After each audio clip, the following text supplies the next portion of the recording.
दोस्तों Jayaprakash power ventures limited की बात करें तो यहाँ पे आज स्टॉक के अंदर हमने पॉजिटिव क्लोजिंग देखी है। वैसे स्टॉक अपने ऊपरी प्राइस से 10 रुपये डिस्काउंट पे चल रहा है। 27 तक चला गया था पिछली बार तेजी के दौर में। उसके बाद गिरावट का सिलसिला शुरू हुआ, स्टॉक काफ़ी नीचे आया। अब जेपी पावर ने क्वार्टर 2 की तैयारी कर ली है, इसकी जानकारी एक्सचेंज को दी गई है और इसीलिए ट्रेडिंग विंडो को क्लोज करने का फैसला किया है। यानी रिजल्ट तैयार हो चुका है। उम्मीद है कि इस बार रिजल्ट बेहतर होगा। दूसरी तरफ जेपी एसोसिएट में गिरावट का सिलसिला जारी है और जेपी एसोसिएट 3 रुपये से भी नीचे आ गया है। लेकिन कंपनी की एजीएम का रिजल्ट आ चुका है।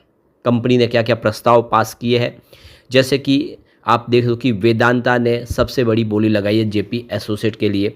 अब वेदांता ने भी एक बड़ा फैसला किया है, उसको काफ़ी ज़्यादा फंड की आवश्यकता है। ऐसे में उन्होंने किस तरह से फंड इकट्ठा करने की तैयारी की है और क्या जेपी एसोसिएट के लैंडर्स वेदांता की डील को फाइनल करेंगे या उनके हिसाब से अभी भी कुछ संभावना, क्योंकि पिछले दिनों जो खबरें निकल के आ रही थी कि वो फिर से बोली लगाने के लिए बोल रहे, दूसरे बिड रहे उनसे भी कह रहे कि आप फाइनल बोली एक बार फिर लगाएं। तो क्या संभावना बन रही है, उन सारी बातों को जानेंगे इस वीडियो के माध्यम से। लेकिन फ्रेंड्स उससे पहले अगर आप पहली बार हमारे चैनल पे आए तो चैनल को सब्सक्राइब कर दीजिए, एक बेल आइकॉन दबा दीजिए ताकि जब भी नया वीडियो बने पहला नोटिफिकेशन आपको मिले। वीडियो पसंद आए तो लाइक से जरूर कीजिए। चलो फ्रेंड्स वीडियो स्टार्ट करते हैं। मैं हूँ आपका दोस्त एस बी दवे और हमारे अपने चैनल ऑनलाइन कमाई में आपका बहुत बहुत स्वागत है।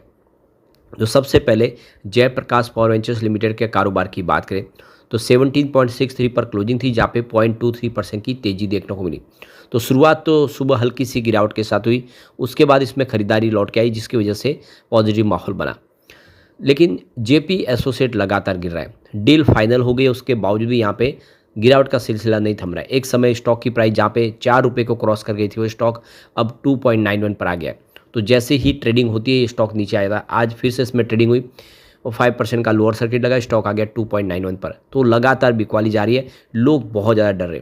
अब इसके बीच में जो बड़ी अपडेट निकल के आ रही है, जेपी एसोसिएट की एजीएम कंप्लीट हो चुकी है। तो ये देख लो कि आज 29 सितंबर 2025 को कंपनी की एनुअल जनरल मीटिंग थी और ये मीटिंग है जो फाइनल हो चुकी है। इसमें कुछ फैसले हैं जो लिए गए हैं।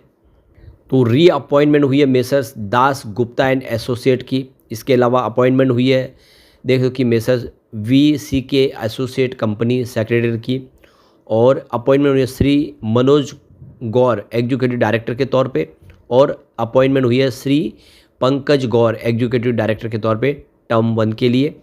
और पांचवी जो यहाँ पे और जो हुई है अपॉइंटमेंट श्री नवीन कुमार सिंह एग्जीक्यूटिव डायरेक्टर के तौर पे। तो ये 5 रिजोल्यूशन जो पास किए गए। तो शुरुआत करें पहले रिजोल्यूशन थी जिसमें रीअपॉइंटमेंट हुई है messrs Das Gupta and associate जो चार्टेड अकाउंटेंट है कंपनी के, उनकी फिर से रीअपॉइंटमेंट कर ली गई है। वही आगे काम देखेंगे। तो 5 साल के लिए उनका कार्यकाल बढ़ाया गया है। ये देखो कि 2025-26 से लेकर 2029-30 तक कंपनी का काम वही संभालेंगे। और अब देख लो अगर कंपनी बिक जाती है तो आने वाला जो नया मैनेजमेंट होगा वो अपने हिसाब से निर्णय ले सकता है। फिलहाल कंपनी की तरफ से उनको 5 साल का एक्सटेंशन दे दिया गया है।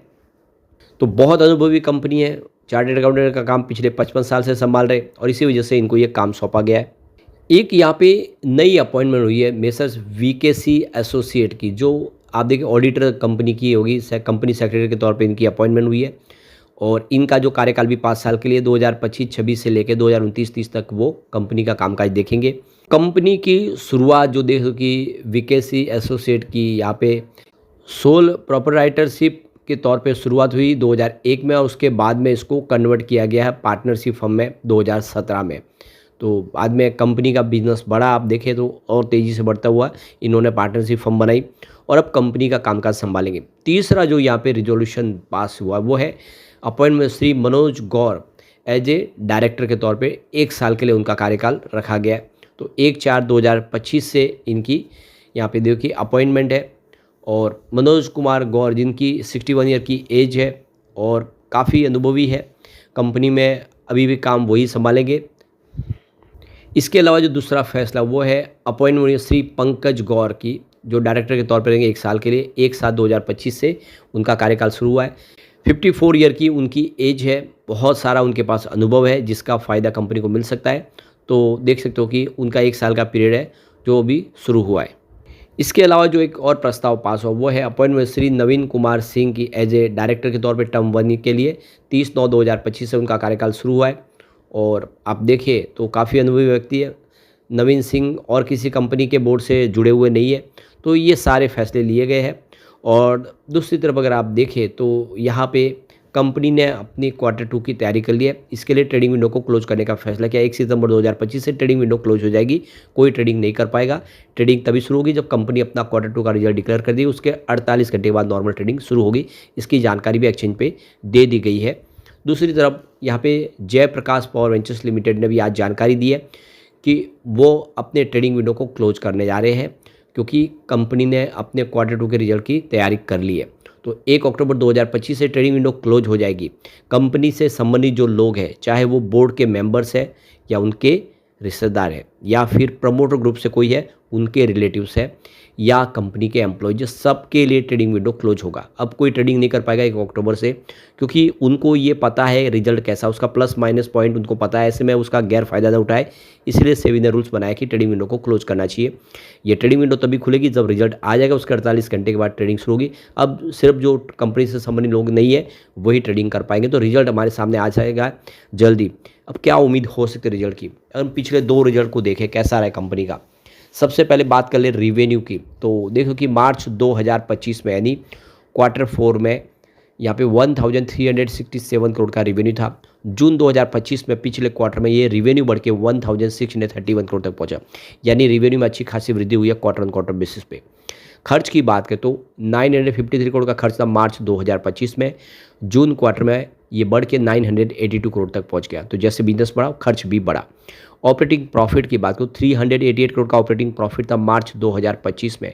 जून में ये बढ़ के 601 करोड़ तक पहुंचा। तो ज़बरदस्त वृद्धि हुई है ऑपरेटिंग प्रॉफिट में।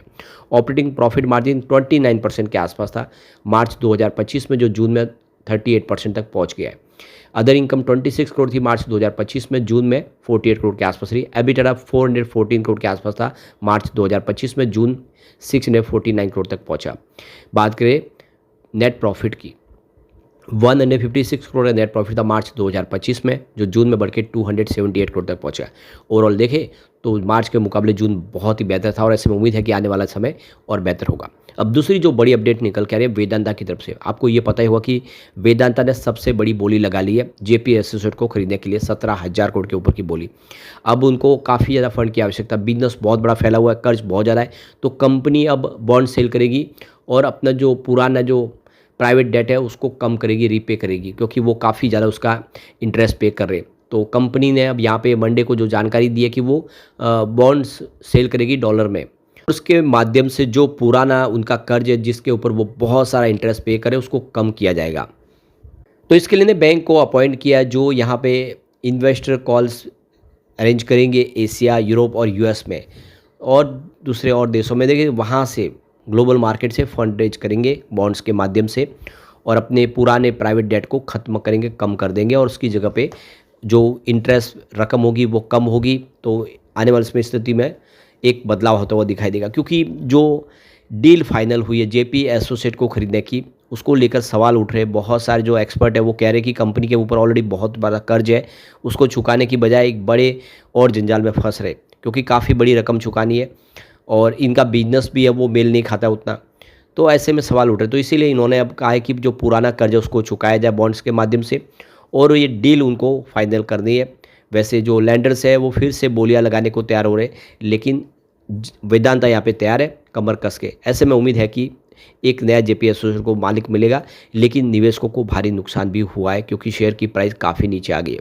लेकिन फ्रेंड्स, कोई भी इन्वेस्टमेंट करने से पहले अपने फाइनेंशियल एडवाइजर से एडवाइस ले लें या अपना खुद का रिसर्च करें, क्योंकि मैंने वीडियो आपके एजुकेशनल पर्पज़ के लिए ही बनाया। वीडियो पसंद आए तो लाइक शेयर जरूर कीजिए और चैनल को सब्सक्राइब कर दीजिए। Thank you friends.